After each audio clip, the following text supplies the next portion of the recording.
अब विश्वास किया भी जाए तो कैसे किया जाए जब सरकार के स्कैम की लिस्ट ही इतनी लंबी हो कि एक नई वेब सीरीज तक बनाई जा सके। Beat NTA scam, beat JEE के पेपर बिकना, या फिर यूपीएससी के आला अफसरों का पकड़ा है ना, एक जेल के समान है। यहाँ हमेशा दबाव बना रहता है और उम्मीदें बहुत ऊंची हैं। ये मेरे शब्द नहीं, ये कोटा के एक छात्र के शब्द। अगर गवर्नमेंट इतनी स्ट्रांग हो सकती थी, then why the change to CBSE to NT? CBSE have taken a lot of steps. They have conducted an entire re-NEET because of 44 boys. Now that's what a government should say, and that's what a government should do.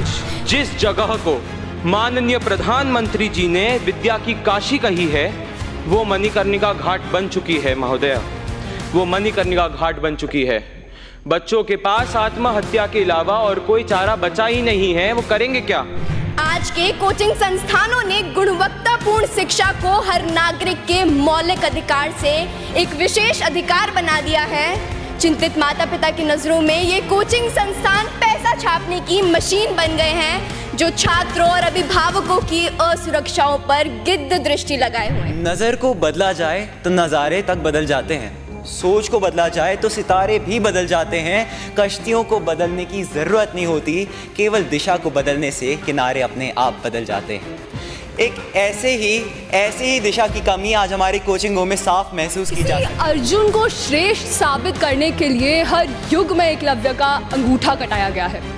अंगूठे तो आज भी cut रहे हैं और अब द्रोणाचार्यों ने दुर्बलता को कानून बना दिया। भारतवर्ष में आज़ादी के पश्चात धर्म और शिक्षा के व्यवसायीकरण हो गया है। शिक्षा अगर दान देने की वस्तु है तो उसका व्यवसायीकरण क्यों? कोचिंग इंस्टीट्यूट्स की अलग सेंटर्स में अलग फीस क्यों? जरूरत है मजबूत नियम बनाने की, ताकि यह कोचिंग संस्थान पारदर्शी रूप से संचालित हो और छात्रों की भलाई को। Honourable leader of opposition, Thank you, Chair, for the Thank you, Chair, for the recognition. Before anything else, I would like to start with a quote that says, "The erosion of trust of people in the government is the main reason as a threat to our democracy." कहने का अर्थात ये है कि ये विश्वास ही है लोगों का सरकार में, जो सूत्रधार है किसी भी लोकतंत्र को महान बनाने का। पर अब विश्वास किया भी जाए तो कैसे किया जाए जब सरकार के स्कैम की लिस्ट ही इतनी लंबी हो कि एक नई वेब सीरीज तक बनाई जा सके। Beat NTA scam, beat JEE के पेपर बिकना, या फिर यूपीएससी के आला अफसरों का पकड़ा जाना। और हमारी माननीय सरकार तो ऐसी है, they pretend that they are working on it, but the fact we all know कि हो तो कुछ नहीं रहा। And they talk about transparency, unbiasedism. What a hypocrites they are. इतना ऐसा कितनी बार हुआ है जब बच्चों ने किसी सर्वे की रिपोर्ट मांगी हो और वो बिल्कुल ट्रांसपेरेंट आई हो, या आपने कल ही वो रिपोर्ट पेश कर दी हो। How many times have it happened? इस बात में कोई दो राय नहीं है कि हमारा लोकतंत्र विश्व का सबसे महान और सबसे बड़ा लोकतंत्र है। We have the largest constitution. Even our legal laws are stronger than USA. But where we lack is the implementation of these laws. And the reason? Corruption, political interest. We never know when this precious circle of studies become the vicious circle of political interest. And here, I would like to urge this entire hall that we don't need government. अरे लोगों का तो विश्वास ही नहीं है। जहाँ विश्वास ना हो वहाँ कोई रेगुलेटरी फ्रेमवर्क कैसे चल सकता है? When people are dying, when the kids are dying, how can you say कि आप कोई रेगुलेटरी फ्रेमवर्क देंगे और लोग उसको अंधाधुन विश्वास करेंगे? Never. We need an independent body. It's an era of specialization. People study child psychology, criminology. For that matter, we can have two lawyers who have studied the educational laws very well. And we can have the people like Divyakirti sir, Alak Pandey sir, who can provide us the regulatory framework, and we can debate that in this parliament. सरकार भी आ गई, लोग भी आ गए, because masses का विश्वास सरकार के साथ तो नहीं है। They trust these people. And we want the trust. We need this independent body. By the way, अगर गवर्नमेंट इतनी स्ट्रांग हो सकती थी, then why the change to CBSE to NT? CBSE have taken a lot of steps. They have conducted an entire re-NEET because of 44 boys. Now that's what a government should say. And that's what a government should do. ना कि केवल झूठे वादे करना, क्योंकि ये तो सदियों से होते आ ही रहे। आपका अनबायसिज्म हम जानते हैं, आपका अनबायसिज्म हम पहचानते हैं। At the end, I would like to urge to the government that please, once again, please appropriately mention child health in your guidelines and focus on the child welfare, quality education over money and your political interest, just enrollment and literacy. This is all we need. And as an opposition leader, देखिए मैं भी आप पे विश्वास नहीं करती, तो लोग तो क्या ही करेंगे. लोगों का विश्वास पाने के लिए चीज़ों को सही करना पड़ता है. बातें और वादे नहीं किए जाते, उन वादों को पूरा भी करना पड़ता है. ये बच्चों की जिंदगी है, कोई मजाक नहीं जिनके साथ हम खेलें. और आपके रेगुलेटरी फ्रेमवर्क्स के लिए we are very sorry. Please work on them and have an independent body which people trust, not your vicious cycle of money, sir. Thank you. Honourable member Sneha Rathore. धन्यवाद अध्यक्ष महोदया. किसी महान व्यक्ति का कहना था कि युवा के विकास की परिकल्पना उस वट वृक्ष के समान है जिसकी जड़ें हमारी पुरातन संस्कृति हो, जिसका तना हमारा लोकतांत्रिक मूल्य हो, जिसकी शाखाएं हो सबका साथ, सबका विकास और सबका विश्वास. युवा कौशल जिसकी पत्तियां हो, जिसे सींचे हम अपने परिश्रम से और फलस्वरूप हमें मिले विकसित विश्वगुरु Bharat. As quoted by Mahatma Gandhi, live as if you were to die tomorrow and learn as if you were to live forever.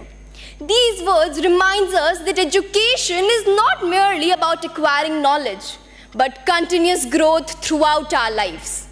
Do you know what Lord Macaulay once said in British Parliament? He said that it is nearly impossible to rule India, but if they succeeded in breaking our backbone, our education system, then they'll succeed in breaking our entire nation. And that's what they did, and that's what today's coaching institutions are doing. They are prioritizing rote learning over true understanding, thus reducing education to a mere race for marks. आज के coaching संस्थानों ने गुणवत्तापूर्ण शिक्षा को हर नागरिक के मौलिक अधिकार से एक विशेष अधिकार बना दिया है. चिंतित माता पिता की नज़रों में ये कोचिंग संस्थान पैसा छापने की मशीन बन गए हैं जो छात्रों और अभिभावकों की असुरक्षाओं पर गिद्ध दृष्टि लगाए हुए हैं. आपको यह जान के हैरानी होगी कि हमारे देश के प्रतिष्ठित कोचिंग संस्थानों में 120 से भी ज़्यादा छात्रों के लिए केवल एक अध्यापक नियुक्त होता है. क्या ये पर्याप्त है? साथियों, याद रखिए, संघर्षों के साए में इतिहास हमारा पलता है. जिस और जवानी चलती है उस और जमाना चलता है. हमें ज़रूरत है मजबूत नियम बनाने की ताकि यह कोचिंग संस्थान पारदर्शी रूप से संचालित हो और छात्रों की भलाई को प्राथमिकता दें. हमें खुद से पूछना चाहिए कि क्या हम ऐसी शिक्षा प्रणाली को कायम रखेंगे जो गुलामी के कालखंड में साजिशन रची गई थी, या फिर हम एक नए रास्ते पर चलेंगे जो विचारों की विविधता का जश्न मनाता हो, हर व्यक्ति को स्वतंत्र रूप से सशक्त बनाता हो. अंत में मैं बस यही कहना चाहूँगी कि वसुधा का नेता कौन हुआ, भूखंड विजेता कौन हुआ, अतुलित यशक्रेता कौन हुआ, नवधर्म प्रणेता कौन हुआ, जिसने न कभी आराम किया, विघ्नों में रहकर काम किया, विघ्नों में रहकर काम किया. जय हिंद, जय भारत और धन्यवाद. Honourable member diva Sharma. I'll start now. किसी अर्जुन को श्रेष्ठ साबित करने के लिए हर युग में एकलव्य का अंगूठा कटाया गया है. अंगूठे तो आज भी कट रहे हैं और अब द्रोणाचार्यों ने दुर्बलता को कानून बना दिया है. Greetings to the members of the House. Even today we witness instances where individuals have to give up their potential akin to Eklavya's sacrifice. But this time it's due to organizational corruption, biased schemes, paper leaks and the mishandling of laws by modern day Dronacharyas. Between 2019 and 2021, more than 36,000 students have died by committing suicide, and that is not a small number. Upon seeing this, our government decided to wake up from its sweet slumber and gave us the 2024 regulatory coaching guidelines. However, they've missed the mark with this one, and let's see how. Firstly, the guidelines state at multiple places that there is undue stress or academic pressure on coaching-going students. Let's look at some numbers, shall we? For an exam like NEET, there are 25 lakh students competing for just 50,000 seats. For an exam like JEE, there are 14 lakh aspirants vying for 14,000. So no, I disagree with the government on this premise that even though coachings may create pressure on students, one of the major reasons for stress in their life is the limited number of government college seats. A simple solution involves increasing the number of seats available, but our government has not paid heed to that either. A new regulation in the guidelines state that no student below the age of 16 can enroll in private centers. However, what we are forgetting, ladies and gentlemen, is that preparation for higher competitive exams like UPSC, JEE or NEET isn't done overnight. It takes time and efforts of early foundational courses. But with such provisions, we're robbing the younger generation of beautiful opportunities. Honorable member, kindly conclude your speech. India's education system is severely underfunded, with most states just allotting 2.5 to 3.2% of their GDP to education, which is far below the Kothari Commission's recommended 6%. So I urge the government to finally start investing more in building better infrastructure and teacher skills. Honorable member, Naisha Chheda. एक और student ने की आत्महत्या. A 16-year-old JEE student attempted suicide in Kota. हम सब सोचते होंगे इसने सुसाइड अपनी स्टडी प्रेशर्स के लिए की होगी, लेकिन इसके पीछे जिसका हाथ है उन्हें हम कुछ नहीं बोलते. कोचिंग सेंटर्स, जी हाँ, coaching centres. In spite of knowing the error in the functionality of these coaching centers, we do not say against anything. महोदया, भारतवर्ष में आज़ादी के पश्चात धर्म और शिक्षा के व्यवसायीकरण हो गया है. शिक्षा अगर दान देने की वस्तु है तो उसका व्यवसायीकरण क्यों? कोचिंग इंस्टीट्यूट्स की अलग सेंटर्स में अलग फीस क्यों? The classes in these coaching centers have been divided on the basis of the students' intelligence level. Brilliant students have been taught by excellent faculties and receive concession in their fees, whereas the average students are taught by average faculties and have to pay higher fees. ऐसा भेदभाव क्यों? जब सब students का एक ही लक्ष्य है तो उनमें भेदभाव क्यों करते हैं? Malpractices have occurred. IIT Kanpur में मीटिंग 7 बजे से लेकर 7:30 बजे तक चली और उसके पश्चात ही ये घोषित किया कि IIT का पेपर कैंसिल है. मीटिंग पेपर लीक की वजह से हुई थी. पेपर लीक एक कोचिंग इंस्टीट्यूट के एक्स्ट्रा क्लास में लीक की गई थी. ऐसे कोचिंग इंस्टीट्यूट्स के वजह से हमारे दूसरे बच्चों का रैंक एंड स्कोर्स अफेक्ट होता है. Yet we don't speak against them. The coaching centers should be monitored by the government officials. The coaching centers teach only core subjects to them, whereas the students have to appear for other languages as well. Coachings को ये लगता है कि वो उन्हें entrance test के लिए तैयार कर रहे हैं, लेकिन उनकी 12th का क्या? उन्हें अपनी सिलेबस में रीजनल लैंग्वेजेस भी ऐड करना चाहिए. The coaching centers have unplanned schedules with the students studying for 18 hours a day, 7 days a week with no time for leisure. Psychology के हिसाब से a student cannot study for 18 hours a day without going into depression, which can eventually lead him to suicide and feel lonely. Government को coaching centers के लिए एक timetable schedule करना चाहिए. In January this year, the Union Ministry of Education issued strict guidelines that institutions cannot issue misleading government's advertisements about guaranteeing ranks and good marks. फिर भी भारत के हर एक गली में आपको एक ना एक कोचिंग के होर्डिंग्स ज़रूर दिखेंगे. इनमें कितनी सच्चाई है हमें क्या पता. हम तो वैसे भी अंधे की लाठी नहीं, अंधे खुद बन चुके हैं. जय Hind. Thank you. Honourable member Tejasv Vashishtha. Thank you speaker madam. नज़र को बदला जाए तो नज़ारे तक बदल जाते हैं. सोच को बदला जाए तो सितारे भी बदल जाते हैं. कश्तियों को बदलने की ज़रूरत नहीं होती, केवल दिशा को बदलने से किनारे अपने आप बदल जाते हैं. एक ऐसे ही दिशा की कमी आज हमारी कोचिंगों में साफ महसूस की जा सकती है. ऑनरेबल चेयर, एस्टीम्ड मेंबर्स, ना चोर हार्यम ना च राज्य कार्यम ना भ्रात भाज्यम न च भारकारी व्यय कृते वर्धते एवं नित्यम विद्याधनम सर्वदम प्रधानम. Education is something that cannot be stolen, cannot be taxed. The more you spend, the more it becomes, the more you share, the more it expands. इतनी बड़े इन्वेस्टमेंट होने के बाद भी अगर हमारे बजट का केवल 10% इसकी ओर खर्च करा जाता है तो जनाब ये सोचने वाली बात है. मुद्दे की बात पर आते हुए मान लो आप अपना एडमिशन कराने जाओ, 2 महीने तक आप जमकर स्कॉलरशिप टेस्ट की तैयारी करते हो और मैं फीस में 30,000 रुपए बढ़ाकर आपको 30,001 रुपए की स्कॉलरशिप दे दूं। सर, ये आपका केस नहीं, this is the case of 60% students in India. We need upfront fee disclosures. We need clear refund policies and regular audits. बात करते हैं अलार्मिंग मेंटल हेल्थ इश्यूज की। एक ज़माना था, श्रीमान टीकाराम जूली साहब ने भी यही कहा कि हम उम्मीद करते हैं कि वापस से युवावस्था में आते। लोग कहते हैं अगर हम भी अगर बच्चे होते तो आराम से खेल कूद तो पा रहे होते। पर सर, आज वही 56% बच्चे डिप्रेशन का शिकार हो चुके हैं। 60% बच्चों के पास मेंटल हेल्थ सपोर्ट नाम की चीज़ नहीं है। ये कंसर्निंग नहीं है। चलो इक्विटेबल एक्सेस की बात करते हैं। मान लो आपकी तबीयत भगवान ना करे बट खराब हो जाए, आप फल लेने जाओ, सेम दाम में आपको मिलते हैं दवाई वाले सड़े हुए फल, वहीं दूसरे स्वस्थ इंसान को मिलते हैं सबसे बेस्ट क्वालिटी के ऑर्गेनिक फल। सुनकर अजीब लगा, पर ये सवाल हम तब क्यों नहीं पूछते हैं जब सेम कोचिंग में 2 बच्चे सेम फीस भरते हैं, एक को टॉप बैच एक को लोअर बैच में डिवाइड कर दिया जाता है।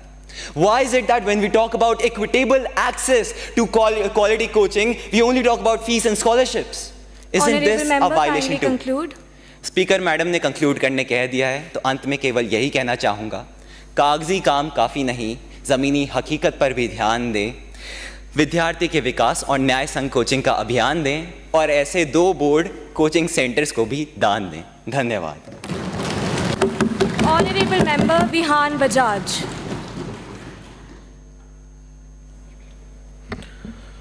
सभापति महोदय को मेरा नमस्कार। मैडम स्पीकर, मैं आपके माध्यम से आपसे और इस सदन में बैठे हर माननीय सांसद से एक सवाल पूछना चाहता हूं। क्या आप में से कोई भी शौनक सेन के अचीवमेंट के बारे में जानते हैं, या Booker's prize winner Geetanjali Shree को, या फिर शायद नीना गुप्ता जी जिन्होंने रामानुजन मैथ्स अवार्ड जीता उनको? शायद कोई नहीं जानता होगा, और इसमें कुछ गलत भी नहीं है क्योंकि इनके बारे में ना ही कोई टीवी इंटरव्यू ना ही कोई अखबार में ऐड छपी। पर हाँ, हम सब जानते हैं कि कौन से IAS कोचिंग का बैच कब से शुरू हो रहा है और कितनी % स्कॉलरशिप ऑफर हो रही है। A survey by THK Jain University has stated that 55.3% of all advertisements in newspapers are about coaching institutes. And these advertisements, Madam Speaker, are what poach the Dalits, the EWS, the weaker sections of the society, the lower middle class and the upper middle class into joining these institutes and losing their children. आज जिस जगह को माननीय प्रधानमंत्री जी ने विद्या की काशी कही है, वो मणिकर्णिका घाट बन चुकी है महोदया, वो मणिकर्णिका घाट बन चुकी है। बच्चों के पास आत्महत्या के अलावा और कोई चारा बचा ही नहीं है, वो करेंगे क्या? Chairperson ma'am, I agree that the budding coaching institutes are just because of the failed Indian education system, and we have no choice. We can't eradicate them because they provide employment to 1 lakh people and generate an annual revenue of 58,000 crore rupees. But surely the government should take some steps to regulate this. I appreciate the government's efforts on the coaching institute policy which they produced, but are they enough?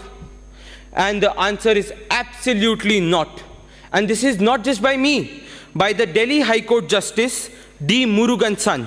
He said that, and I quote, ma'am, I quote, "This is for immediate attention for the government to act on by creating a regulatory body with appropriate powers to regulate such coaching institutes, as the current policies are completely insufficient." Moreover, ma'am, the new coaching policy has no mention to ensure transparency. I request the government to add this point to their policy also.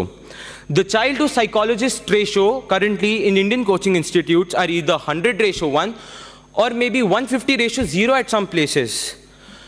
सभापति महोदया, मैं कोई बड़ा परम ज्ञानी तो नहीं, पर हाँ, मेरे तजुर्बे से मुझे 2-4 सुझाव ज़रूर देने हैं माननीय मुख्यमंत्री और उनकी कैबिनेट को।